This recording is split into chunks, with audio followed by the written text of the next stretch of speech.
જે બાયપાસનું ખાતમુહૂર્ત કર્યું છે સીએમ સાહેબે, તે પૂરો રૂટ ક્લિયર કર્યા વગર પોતે ખાતમુહૂર્ત કરી નાખ્યું છે કે રૂટ ક્લિયર હોવો જોઈએ, સંપાદનની વિધિ પટી જાય પછી ખાતમુહૂર્ત થવું જોઈએ.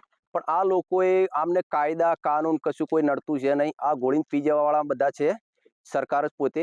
અને ખેડૂત પ્રધાન દેશમાં ખેડૂતોનું કશું કંઈ ઉપજતું ન હોય અને ખેડૂતની દશા વિહોણી કરી આ લોકો વિકાસના નામે ખેડૂતનો વિનાશ નોતરી રહ્યા છે અને ખેડૂતને મારી કચડીને ખેડૂતના વિનાશના નામે વિકાસ કરી રહ્યા છે. અને જે કહેવાય કે ખોડલા હજુ બાકી હોવા છતાં, રૂટ ક્લિયર ન હોવા છતાં એમને જે કર્યું છે ખાતમુહૂર્ત, તો ખોડલાનો ઉગ્ર વિરોધ છે અને ઉગ્ર વિરોધ નોંધાઈ રહ્યું છે. ખોડલા 15 ગામ એકઠા થઈ અને 15 ગામ ચૂંટણીનો બહિષ્કાર કરશે અને ખોડલા આખું બહિષ્કાર કરવા તૈયાર સંમત રહેશે. બાયપાસનું ખાતમુહૂર્ત કરવામાં આવ્યું, તેની સામે ખેડૂતોનો વિકાસની સાથે સાથે ખેડૂતોનો વિનાશ થઈ ગયો. 157 વીઘા જમીન 15 ગામડાની જેઓના એક પાણીના ભાવે સરકારે લઈ લીધી અને અમાને રોડ ઉપર ફરતા કરી નાખ્યા, જેની અમારી આજીવિકા, અમારા બાળકોનું ભવિષ્યનું રૂંધી નાખ્યું છે.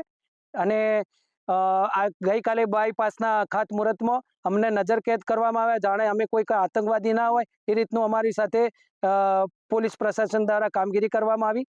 આ રીતનું એકચ્યુઅલી જે અમારી જમીન સંપાદન કરવામાં આવી છે સિટીની નજીક છે, જેનો માર્કેટ વેલ્યુ અત્યારે 2 થી 5 કરોડ રૂપિયા વીઘાનો ભાવ ચાલે છે, જે અમને ચૂકવણામાં 5 લાખથી 15 લાખ રૂપિયા અમને વીઘે ચૂકવણું કર્યું છે, જેથી અમે ગામમાં એક સારો પ્લોટ પણ લઈ શકીએ એમ નથી. અને આ રીતે અમારી આજીવિકા છીનવી લીધી છે.